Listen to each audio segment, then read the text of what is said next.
लोकायुक्त कायद्यासाठी अण्णा हजारे पुन्हा एकदा उपोषणाला बसणार आहेत। लोकायुक्त विधेयकाच्या अंमलबजावणीसाठी उपोषण करणार असल्याचा इशारा त्यांनी दिलाय। त्यांनी मुख्यमंत्री देवेंद्र फडणवीस यांना या संदर्भात पत्र लिहिलंय। 30 जानेवारी 2026 पासून राळेगण सिद्धी इथल्या यादवबाबा मंदिरामध्ये उपोषण ते करणार आहेत।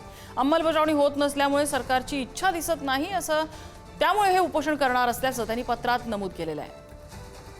लोकायुक्त विधेयकाची अंमलबजावणी करावी या मागणीसाठी आता अण्णा हजारे 30 जानेवारी 2026 पासून पुन्हा एकदा आमरण उपोषण करणार आहे। त्या संदर्भातलं पत्र स्वतः अण्णांनी मुख्यमंत्र्यांना देखील पाठवलेलं। आपल्यासोबत स्वतः अण्णा बोलण्यासाठी आपण त्यांच्याशी चर्चा करूया। अण्णा, आता 7 वेळा पुन्हा एकदा आता उपोषण करण्याचा इशारा दिलाय, मुख्यमंत्र्यांना पत्र पाठवलंय तुम्ही? जी हाँ, आमच्या राज्याचा मुख्यमंत्री आहे, त्यांना पत्र पाठवणं गरजेचं आहे, कारण त्यांना हे कळलं पाहिजे। पण दुर्दैवाची गोष्ट अशी आहे की 7 पत्र आले त्यांचे, 7 मुख्यमंत्र्याची। हे लोकायुक्त, आम्ही सशक्त लोकायुक्त करू पण केलं नाही। नावेला असतं मला ही वेळ आली की नाही तर प्राणांतिक उपोषण।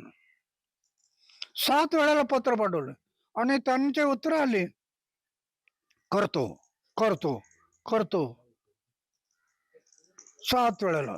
मग आता पुढचा जो उपोषण आहे तो किती तारखेला होणार?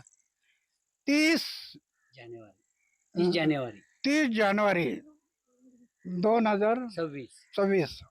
मनांना आता वय झालंय, या वयामध्ये उपोषण करणं अरे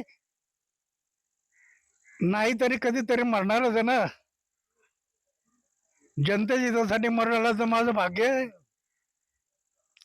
जनतेच्या हितासाठी हसत हसत मरण आलं तर माझं भाग्य आहे। माझी तयारी ठेवली, कारण मी त्यासाठी 2070 साली माझं घरबार त्यागलं, मंदिरात राहतो, बँक अकाउंट कुठे माहित नाही, सगळं समाजाला अर्पण, आणि शेवटी जीवनही समाजाला अर्पण। उमेर सय्यद, पुढारी न्यूज, अहिल्यानगर।